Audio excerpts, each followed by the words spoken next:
जो स्टोरी हम आपके सामने रख रहे हैं, सुन के आपको ऐसा लगेगा कि कोई बड़ी ही फिक्शनल कोई बात कर रहे हैं, लेकिन ये हकीकत में ऐसा हुआ है।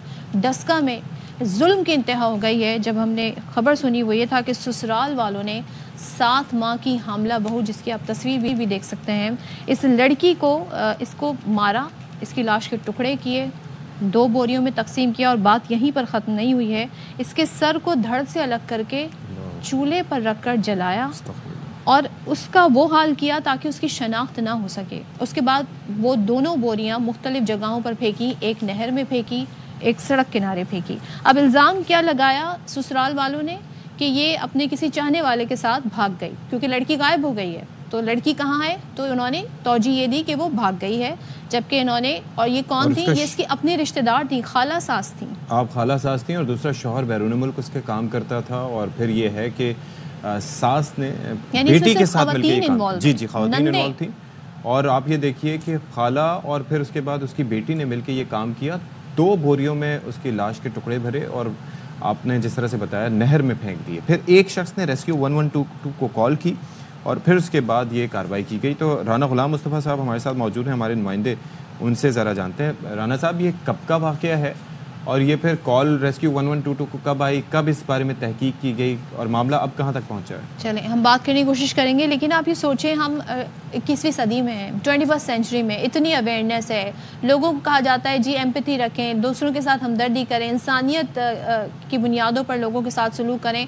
लेकिन जब आपके घर में आपके साथ ही हो रहा हो, मुझे तो सबसे ज़्यादा हैरत हुई कि इसमें ख़वातीन इन्वॉल्व हैं। इसके लिए आपको इंतहाई सफ़ाक और जालिम होना पड़ता होगा कि जब आप किसी के ऊपर इस तरह छुरी चलाएं या उसको चूल्हे पर रखकर जला दें। पूरे प्लानिंग से आप उसकी लाश ठिकाने लगाएं और फिर ये, और उसका एक बच्चा ऑलरेडी मौजूद था और वो 7 महीने की हामला थी, तो ये भी डबल मर्डर कहेंगे। तो आप, ये डबल मर्डर है बेसिकली। और राना गुलाम मुस्तफ़ा हमारे साथ मौजूद हैं, उनसे ज़रा बात कर लेते हैं। राना साहब, ये कब का वाक़या है, एक तो ये बताइएगा, और फिर ये कॉल किसने की थी रेस्क्यू 1122 को और क्या बताया था, क्या तहकीक अभी तक कहाँ पहुँची है? इशफाक, ये कोटली मरला है, थाना मोतरा का गांव है डस्का के साथ ही। तो वहाँ की सुगरा बीबी, जो उसकी 5 बेटियां हैं, एक ही बेटा, जिसने अपनी बांजी को अपने बेटे के लिए रिश्ता मांगा, शादी की 4 साल कबल। तो उसके वतन से एक बेटा जो है 2 साल का शाफे पैदा हुआ। अब वो हामला थी 7th मंथ की, जो बताया गया। तो ये बांजी और खाला का जो रिश्ता था वो सास और बहू में जब बदला, तो रवायती जो बात है सास बहू के दरमियान, वो सिलसिला शुरू हो गया। नफरत इस हद तक बढ़ी कि वो इस मतलब खौफनाक वहशतनाक अंजाम तक बात पहुंच गई। तो ये 11 नवंबर का वाक़या है कि पुलिस ने जो मशहूर किया गया कत्ल के बाद सास और नंद की जरिए कि वो अपने आशना के साथ भाग गई है। अच्छा। उस पर शबीर अहमद ASI थाने मोतरा, उसकी मदीयत में ये मुकदमा दर्ज हुआ। ये उसके लवाहकीन की तरफ से मुकदमा दर्ज नहीं हुआ। ये पुलिस का किरदार है। तो पुलिस ने अपने जो ज़हरा मकतूला, उसके वालिद की तरफ से जो बताया कि उन्होंने राब्ता किया हमसे, तो उस राब्ते की बुनियाद पर इल्जाम जो है वो सामने आया। बाप ने बताया कि हमने राब्ता किया सुगरा बीबी से कॉल पे, तो उन्होंने बताया कि आपकी बेटी तो भाग गई है, क्योंकि ज़हरा का जो था वो मोबाइल वो बंद जा रहा था। गिरफ्तारी किसी की हुई है इसमें कि नहीं अभी तक? जी, 2 जो माँ बेटी है जो कत्ल में मुलव्वस हैं हकीकी तौर पे, और हम इंतहाई तशवीश का शिकार हैं कि इस तरीके से 2 खवातीन किस तरह कत्ल कर सकती हैं। ज़हरा की टांगे काट के, बाजू काट। ठीक है, इस पर बात कर रहे थे। हमारे साथ मौजूद हैं DPO सियालकोट राना उमर फारूक साहब। राना साहब, ये ज़रा फरमाइएगा कि इस वक्त सिचुएशन क्या है। और तो डबल मर्डर हुआ क्योंकि वो 7 मंथ प्रेग्नेंट भी थी, तो मुकदमा किन दफात में दर्ज किया गया है और क्या अभी तक आप, ये सारा वाक़या हुआ कैसे? बिस्मिल्लाहिर्रहमानिर्रहीम, बहुत बहुत शुक्रिया, आपने मुझे मौका दिया इस बड़े ग्रूसम इंसिडेंट के हवाले से बात करने का, और पुलिस का वर्जन देने के हवाले से भी मैं आपका मशहूर हूँ। मुझे इस चीज़ का इल्म नहीं है कि अभी मेरे से कल जिन शख्स आपसे बातचीत कर रहे थे उनका इसमें ग्रामी क्या है, लेकिन उनकी बात मेरे कान से गुजरी कि गालिबन पुलिस ने अपनी मुलैयत में पर्चा दे दिया और उसके लवाकिन का जो है वो वर्जन नहीं दिया।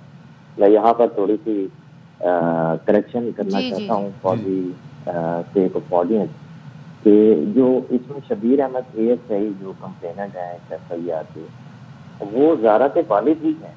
इत्तफाकन वो पुलिस अफसर हैं, लेकिन वो ज़ारा के वालिद हैं, वो लाहौर पुलिस में तैनात हैं। मकतूला के वालिद पुलिस ऑफिसर हैं, उन्हीं की मुद्दईयत में ये मुकदमा दर्ज हुआ है। ठीक है, आपने इसे क्लैरिफाई कर दिया। जी जी जी, ये शबीर अहमद ASI जो हैं, ये सियालकोट पुलिस के ऑफिसर नहीं हैं, ये लाहौर पुलिस में तैनात ऑफिसर हैं। ये ज़ारा जो मकतूला है ये उनकी बेटी है। अच्छा, लेकिन एक चीज़, तो क्या ये डबल मर्डर है क्योंकि वो हामला भी थी, 7 महीने का बच्चा उनके पेट में था? ये किन दफात के तहत मुकदमा दर्ज हुआ है? जी जी, इनिशियली जो हमें पुलिस को कंप्लेन मिली वो यही मिली कि बच्ची को जो है वो फॉर सेक्शुअल रीजन जो है वो किडनैप कर लिया गया है। तो उसकी जो रेलिवेंट सेक्शन ऑफ लॉ है, हमने 496 के तहत उसकी FIR जो है वो उसका इंदराज किया। लेकिन यहाँ पर मैं ये बताना जरूरी समझता हूँ कि अमूमी तौर पर यही राय कायम की जाती है कि पुलिस ने बड़ी रवायती तरीके से तफ्तीश की, लेकिन 2 दिन की कलील तरीन मुद्दत में हमने ना सिर्फ इस पूरे केस को ट्रेस कर लिया बल्कि मुल्जिमान को भी गिरफ्तार कर लिया। अच्छा, यहाँ पर भी एडिशन करना चाहूँगा कि सिर्फ 2 खवातीन गिरफ्तार नहीं है, 2 मजीद अशखास भी गिरफ्तार हैं। अभी यहाँ पर एक सवाल उठाया गया कि 2 अकेली खवातीन कैसे इतना बड़ा हादसा कर सकती है, इतना बड़ा कत्ल कर सकती है। तो ये तकनीकी तौर पर ये सवाल बिल्कुल जरूरत है, तो उसका जवाब भी मैं देता चलूँ कि इसके साथ जो 2 मर्द हजरात इस कत्ल में शामिल थे उनको भी हमने हरा दिया। वो कौन है? ये उनमें एक अब्दुल्ला है जो कि यहाँ पर जो हमारे साथ एक यास्मीन मुल्ज़म थी जो कि पहले दिन ही गिरफ्तार हो गई थी, ये उसका बेटा है, यानी कि सुगरा बीबी का नवासा बना। ओके।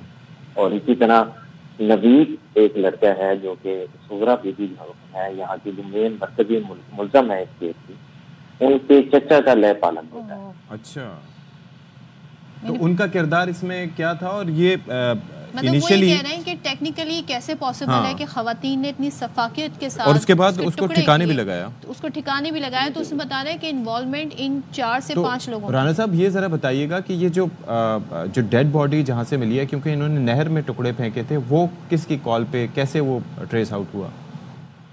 जी, मैं जब ये हमारे पास इत्तला आई तो क्योंकि आपको पता है कि हम जहाँ टेक्निकल इन्वेस्टिगेशन भी करते हैं यूजिंग डिजिटल फॉरेंसिक्स, तो वहाँ पर हमारे जो एक ट्रेडिशनल पुलिसिंग स्टाइल होता है बेस्ड ऑन इन्फॉर्मर, वो भी हम साथ साथ पैरेलल में चलाते हैं।